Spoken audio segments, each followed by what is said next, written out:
you want me like I want you, baby? Don't you need me like I need you now? Sleep tomorrow, but tonight go crazy. All you gotta do is just meet me at the appetite.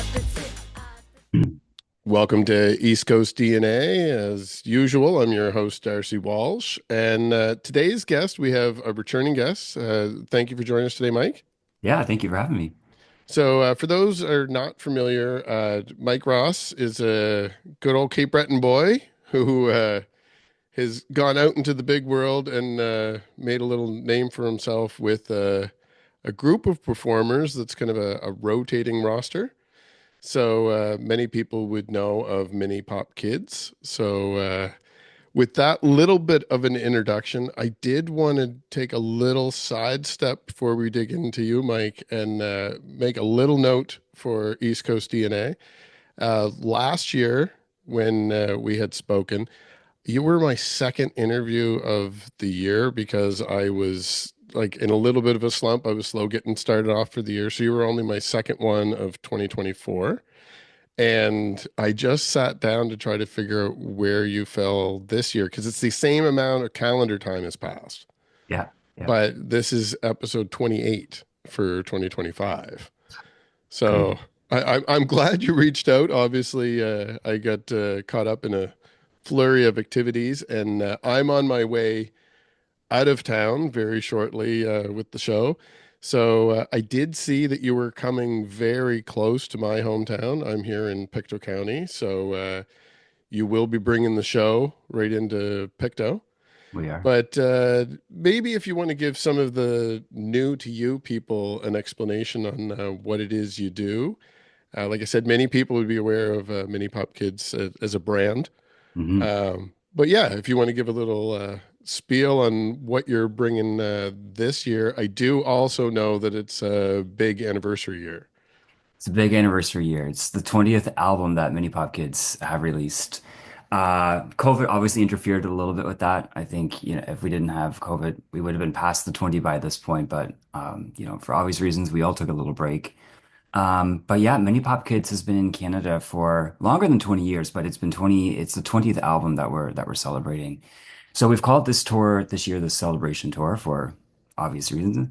So the show itself is you're going to get a throwback of songs. You're going to get throwbacks like Black Eyed Peas, I Got a Feeling, a little bit of Baby by Justin Bieber, right up to like the current hits of today, Sabrina Carpenter, Chappell Roan, obviously, Bruno Mars, APT, getting all of those hits.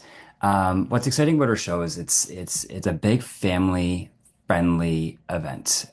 You don't have to be a kid to just enjoy this. We watch the adults enjoy just as much as the kids do because we're doing all the songs that everybody loves. But what's special about our concert is it's a concert for kids by kids, which in itself is very cool to watch. Talent performers at such a young age, get on stage and captivate an audience of anywhere from 500 to 2,000 people and do it sometimes better than the pros do it. It's pretty special to watch them, do their thing.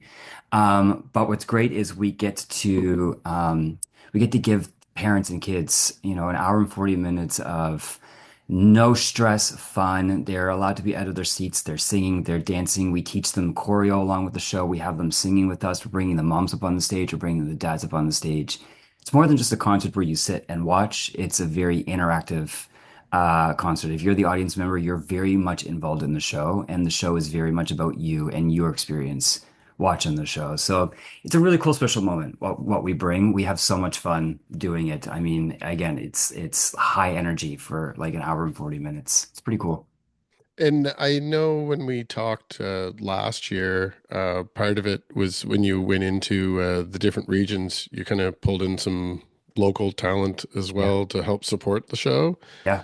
So is that something that you're continuing on? We are, This? yeah, we're Okay. still doing that. We always brought in local dance studios.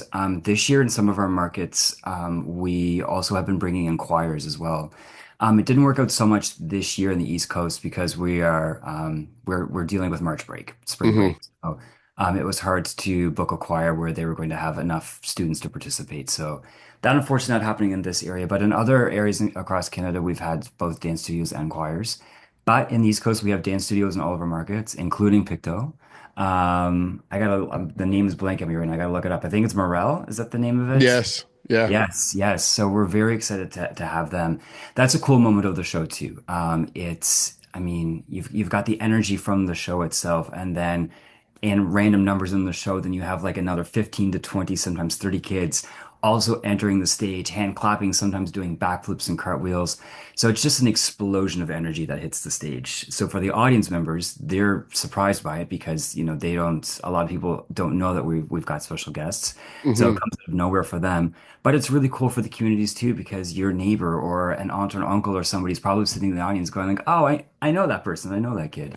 So it's really cool to give those local groups, an opportunity, whether you're a dancer, singer, even in sports. As a kid, you spend so many hours, hundreds of hours, and lots of parents' money on lessons and coachings and training and all of that stuff. So to be giving an opportunity where it's fun, the stakes are very low, nobody's judging you and critiquing you or anything else. It's taking your craft, taking your skill and applying it to this fun opportunity.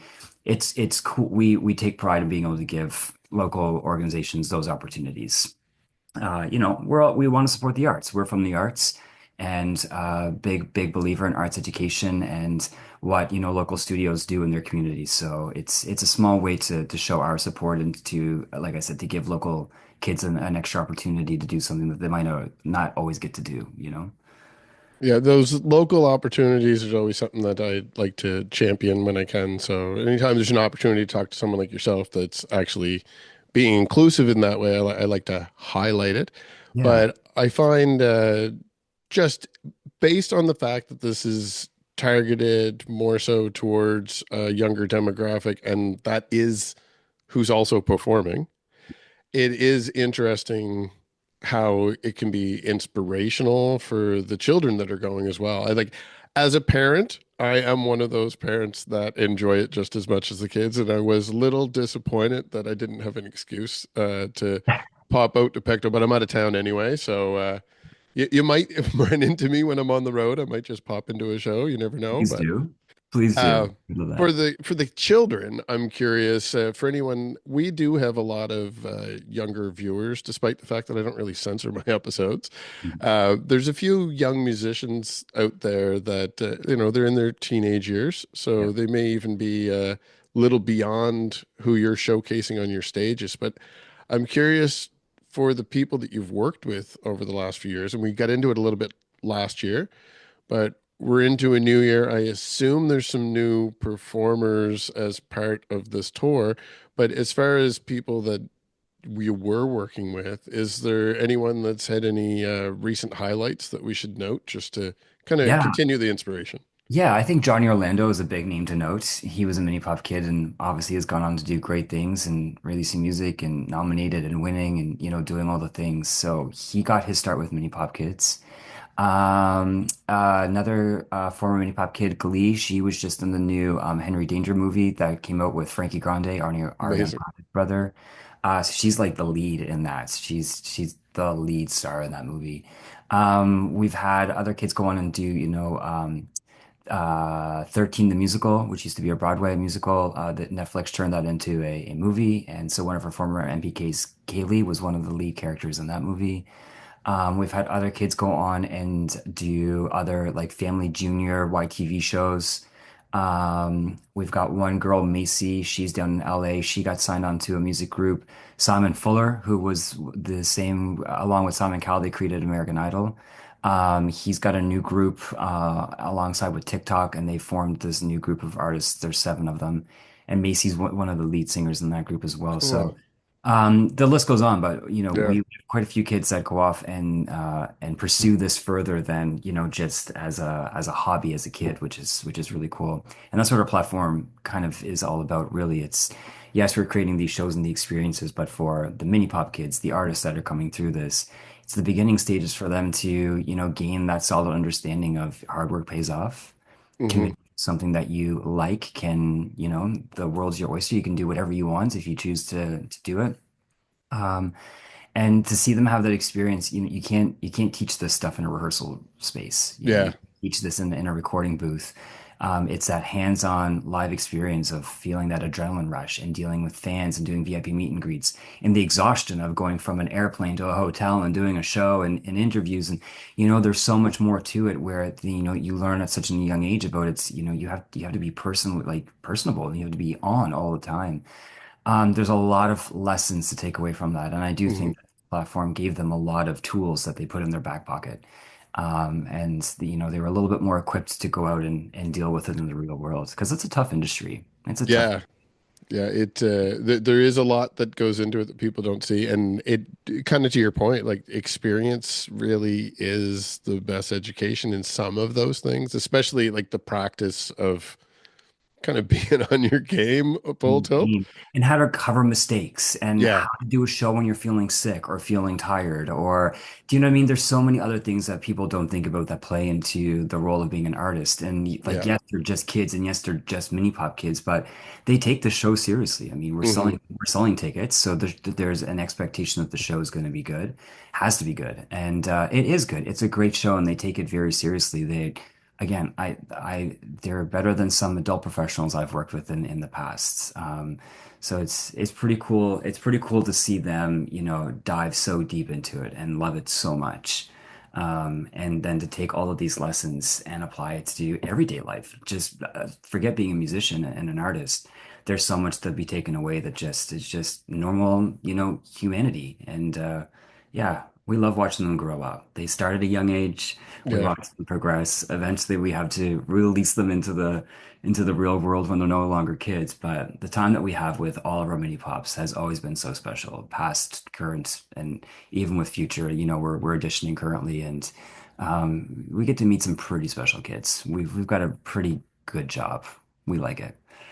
Now, I lean on YouTube quite a bit. It's where I prefer to release a lot of my content, like these interviews. And actually, in this year, despite me patting myself on the back for having a higher volume, I haven't even bothered with the purely audio formats yet this year. Mhm. So, where I'm a little biased, I spend a lot of my time in YouTube. That's one of the first places I go when I'm checking out new artists. And Mini Pop Kids also has a YouTube channel. So, of course, I gravitated over there. And I immediately note that, like, obviously, where it's covers, there's the references in the music videos, but the quality is there. It's on par with what the professionals are doing that they're covering. So I'm curious when you go to create something like that, because I'm a content creator, I have a little bit of an inkling the effort that would be required for that. But do you have like a team that's on hand to run that like year round? Because you would be constantly dipping into that talent pool. Yeah, yeah, we do.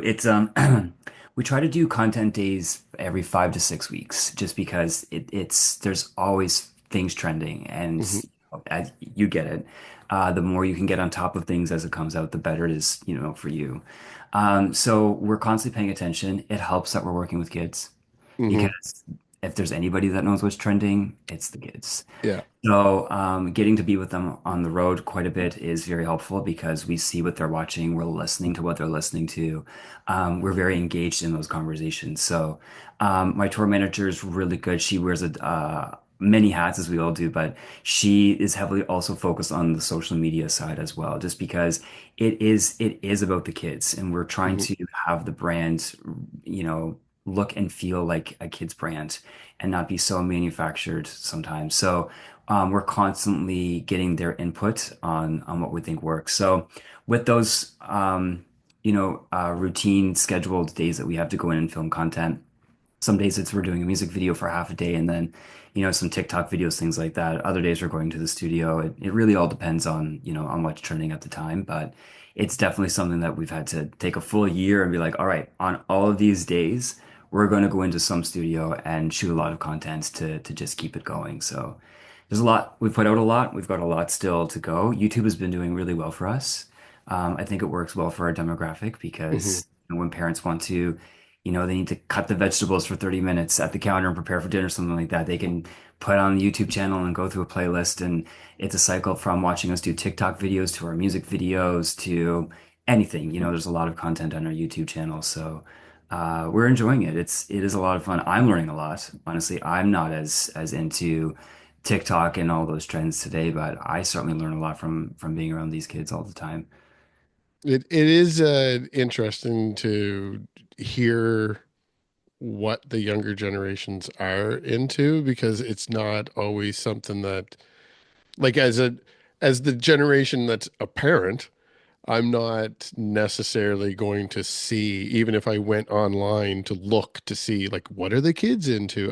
That's not going to be fed back to me the way that they see it through their eyes. Yeah, well, the algorithm also, right? You Yeah, know who's seeing what, so it's helpful to kind of see it from all angles. So yeah. we have a social media team that is paying attention to sort of what's happening, and then we've got the kids. And so as a collective unit, we're constantly just going into documents and updating links and everything else to just pay attention to what's coming through and what's suitable. Some things are not suitable for our demographic, and Yeah. that is the point of our brand, especially when it comes to lyrics. You know, when we go in and record songs, we can change the lyrics and make it very family friendly.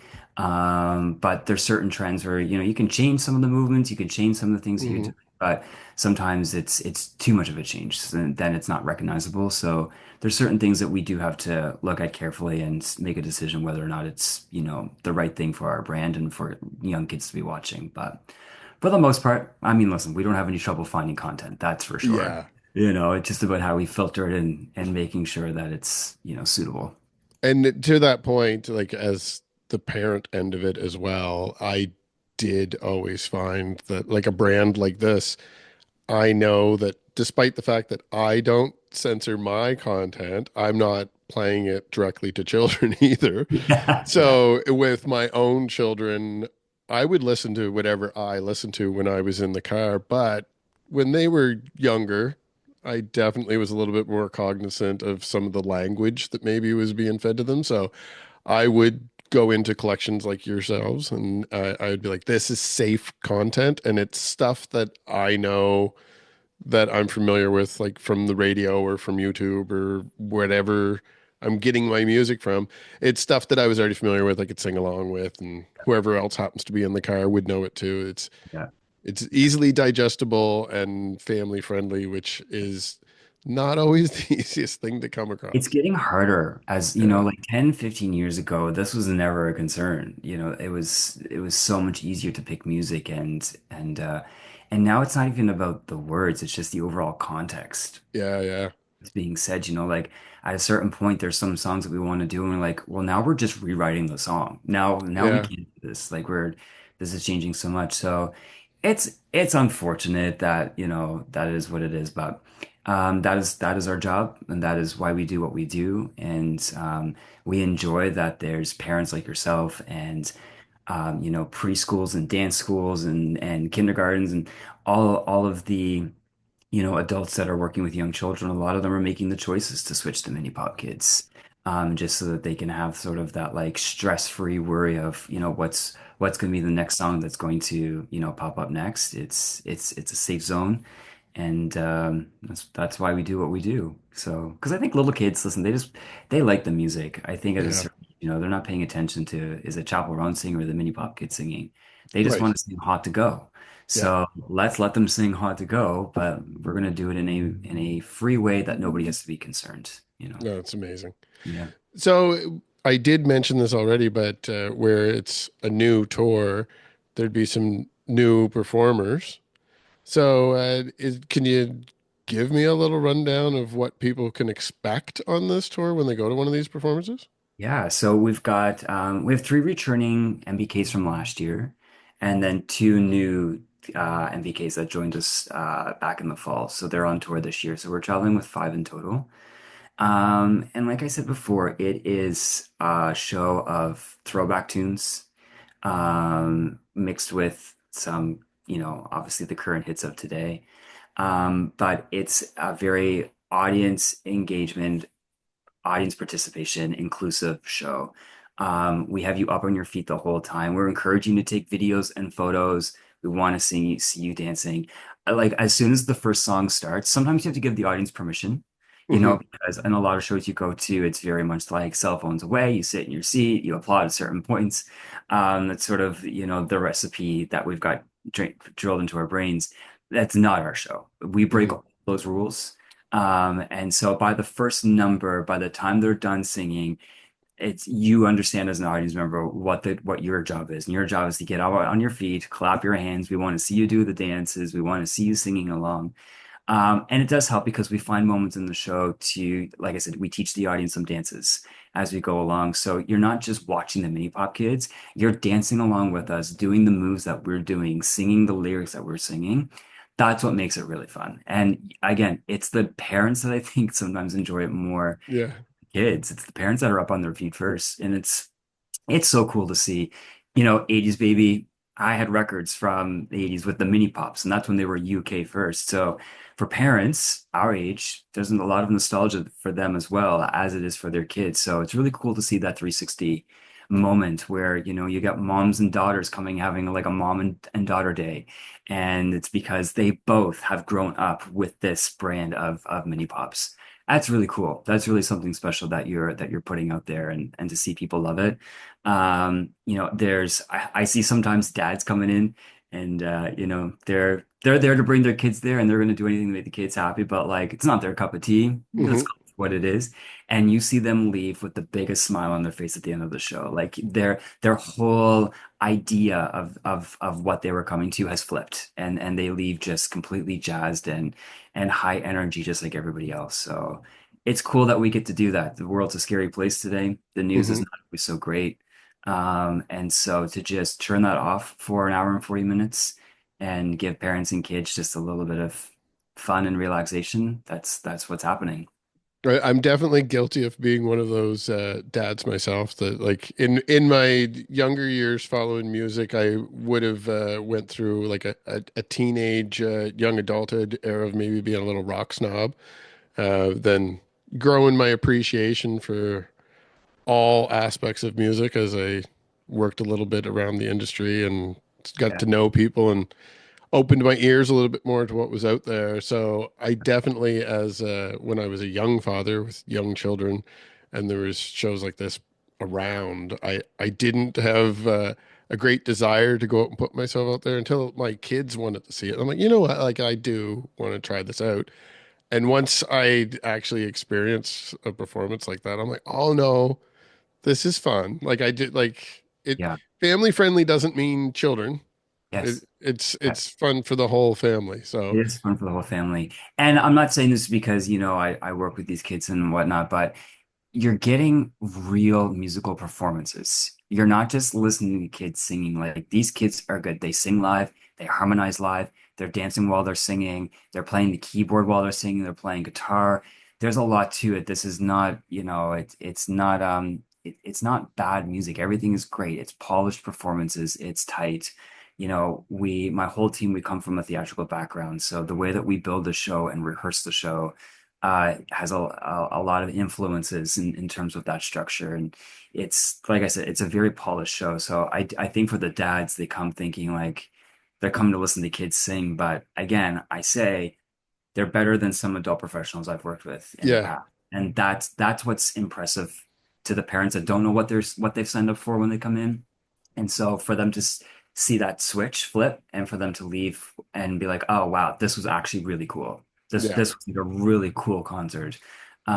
We love that. We love that, and encouraging parents to come and see us if you haven't bought a ticket because you will be amazed at how talented the mini pop kids are, but you'll be amazed at how fun your kids and the kids around you in the audience, how much fun they're going to have. You'll be blown away by how engaged our audiences really are. And to that, I guess if people are excited now that they've listened to us pitch the show for them, We hope so. you have a few dates coming up here on the East Coast. We do. So Pictou is sold out. Yeah. We love that. This was a new market for us this year. So obviously we're definitely gonna have to come back, but the cost, I don't know how to Yes. yeah, DeCoste. the cost. They've been awesome to deal with. And so and it was them that reached out to us and it's like, hey, you're driving right past us. how do you feel about doing a show? And I said, I never considered it, but let's do it. And then cut to here we are. There's not a seat left in that venue. I love It's really that. cool. But we start in Moncton this Sunday, March the 2nd. Hmm. We fly out tomorrow morning and getting ready to do a full week right across the East Coast. There isn't a better place to be than the East Coast. We do Moncton, then we do St. John, then we're in Fredericton, then we're back into Halifax the following weekend, and then Pictou, and then Glace Bay. And we're kind of going all around. So March 2, 4, 6, 8, 9, and 10, all within that in that week. And tickets are available through website? Yeah, minipopkids.com will have all of the tickets. Just a few clicks will bring you right to the box office sites to buy tickets. And a lot of these venues we're pushing sold out. So if people are listening and they're wondering whether or not they should, think about grabbing a ticket sooner than later because the way that our ticket sales have been going this tour, people are buying last minute. So like whatever's left, they will go pretty quick. So It's amazing. I love to see the momentum, and hopefully we chat again so I can hear about even more successes. But I hope we the, make this a yearly event. I would love this. yes, It'd be great. absolutely. And Yeah. the album itself, since we mentioned that early on, for anyone that isn't able to get out to one of these shows or is really excited by the idea of throwing something on for the kids to listen to while they're driving in the car or something, Yeah. what is the best avenue for people to find the album? It's on all of your music platforms. So Apple Perfect. Music, Spotify, um, Amazon Prime, Prime Music. It's all on YouTube. Because it's the 20th, we're in the process of printing some vinyls just to celebrate. So that'll be really cool. So soon we'll have some like physical albums That's for fun. people to buy and some CDs. Believe it or not, people still buy CDs. Hmm.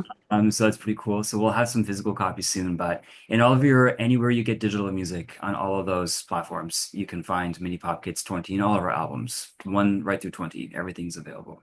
Amazing. Well, I recommend people go out there and at least give that a listen, but definitely hop on the opportunity to find tickets if there's a show coming locally or within driving distance. If you can't get it to your local one, maybe you just need to hop up the highway a little bit.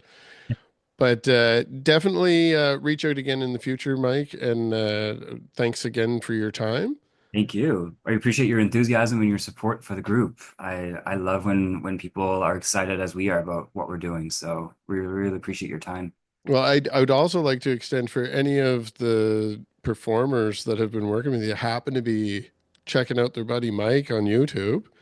If any of you in the future, when you're moving forward with your own little solo endeavors, you feel like you want to have a chat like this too, reach out to us. I'd love to hear what some of the graduates of the program actually get up to too. So Sure. best wishes to all of the performers and the whole organization, Mike. I Thank you. definitely want to keep in touch with you in the future. Thanks. Appreciate it. Yeah, we love chatting with you. So thank you. This is great. All right, and thanks everyone else out there. Don't forget to subscribe to East Coast DNA if you haven't already.